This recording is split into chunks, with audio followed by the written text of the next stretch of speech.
Hey everybody, it's Lynn here. Welcome to A Bit of Birdsong. I've been wanting to catch up with everybody.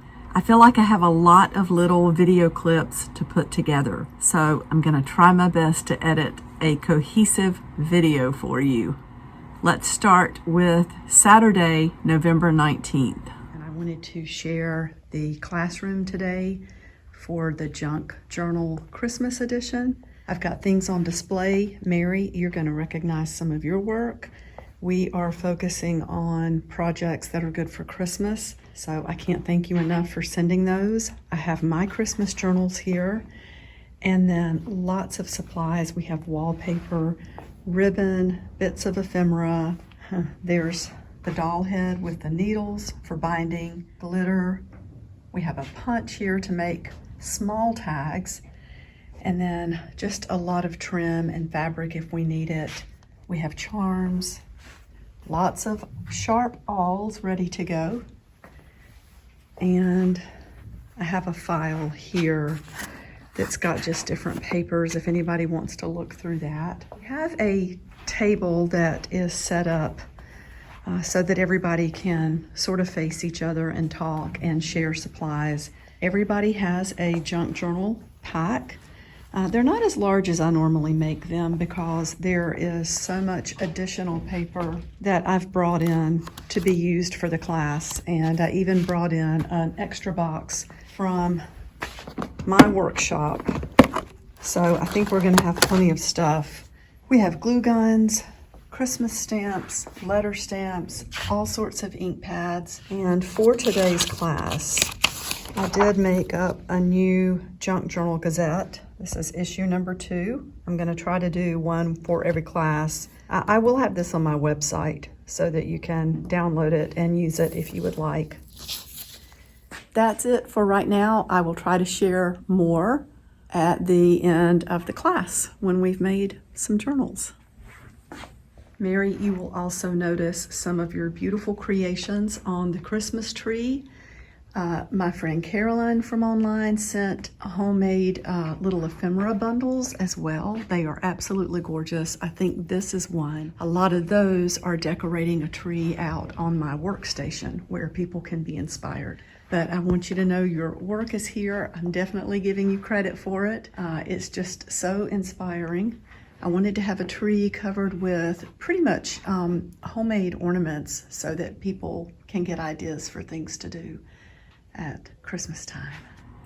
Don't we have a wonderful space at the Scrap Exchange to create things? I think it is a great space, and one of the things I would like to do is create a retreat in this area for people who love to make journals, junk journals and art journals, and we could have find somewhere that we could all stay in Durham, find a hotel or lodging, something like a place that has a convention center maybe, or a community room where we could have our supplies and craft together.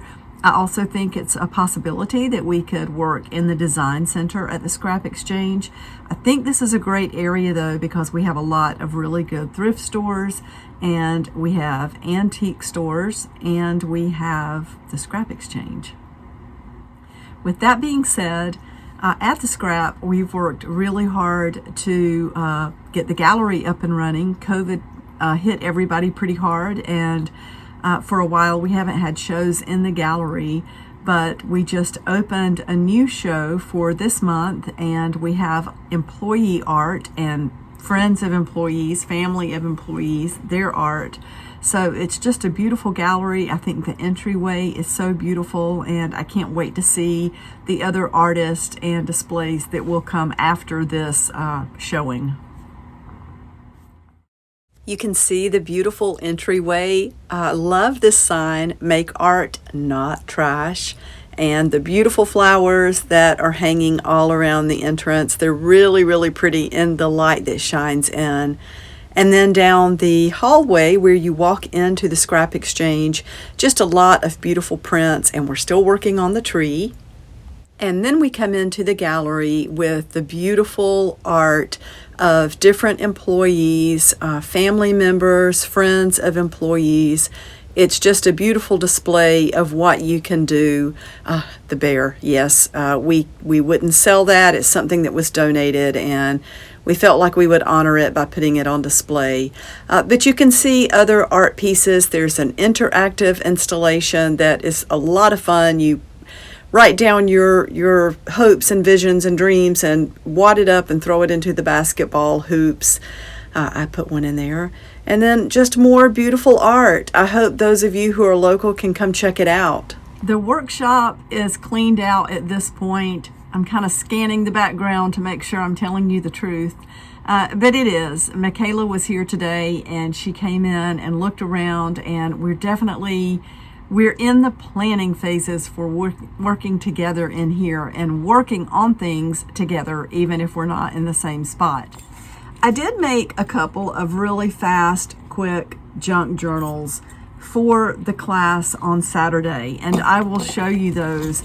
I love being able to have a class where there are options, a lot of supplies, and people can kind of work on what they would like to work on. In fact, one of our students, or visitors, I'm not sure what to call her, participants, just a lovely younger lady, she made gift tags the whole time, which I thought was really fun, and she took her supplies home to do her binding and creating a junk journal on her own. It's just so much fun to get together and work on things.